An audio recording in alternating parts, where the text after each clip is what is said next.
Hi, I am Cruden, and I am joined with my group partners Sean and Brandon.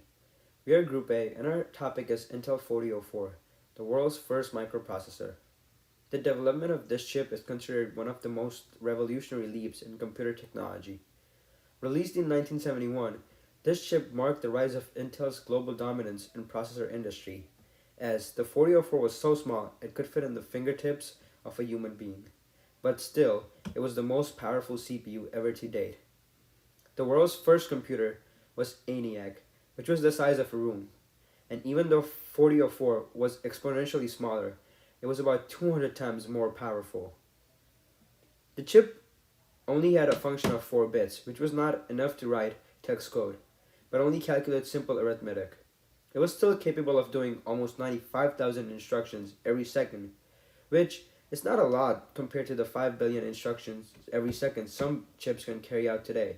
But the technology was very limited in the 1970s, and the 4004 proved to be the backbone in the building of modern human technology. My partner Sean will continue how this chip was used and what kind of machines were built on it. It wasn't the most powerful. The chip was only 4 bits, which at the time and even now, 4 bits, it's not long enough to write text code. So it's really not able to do much besides remember previous calculations and to even do calculations. But it was put into calculators, which you see down here below. This is the Busicom 141PF. This was the main computer that it was put into before they went out of business. And the Busicom would keep track of calculations on this. This is just kind of how calculators worked back then. It would write it out on a sheet of paper, and you'd have a list of calculations that you'd have.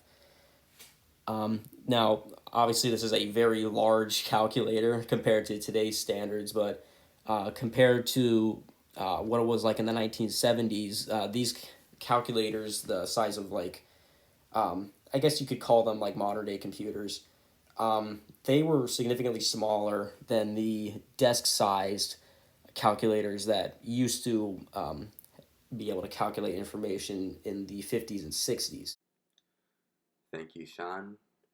And to end things off, I would like to say that the microprocessors of then, with the fraction of today's processors powers hold, it revolutionized the development and allowed the creation of processors today, such as the Intel Core 99 series. Without the 4004 microprocessors creation, our daily lives would be drastically changed. Many of the simplest tasks we perform require computing power that exceeds what 1971 could offer. But thankfully, we are all able to perform these tasks at the tip of our finger rather than reserving an entire floor. From calculators the size of our desk to supercomputers the size of our hands. We would not be able to see these advancements if it weren't for the creation of the 4004 microprocessor.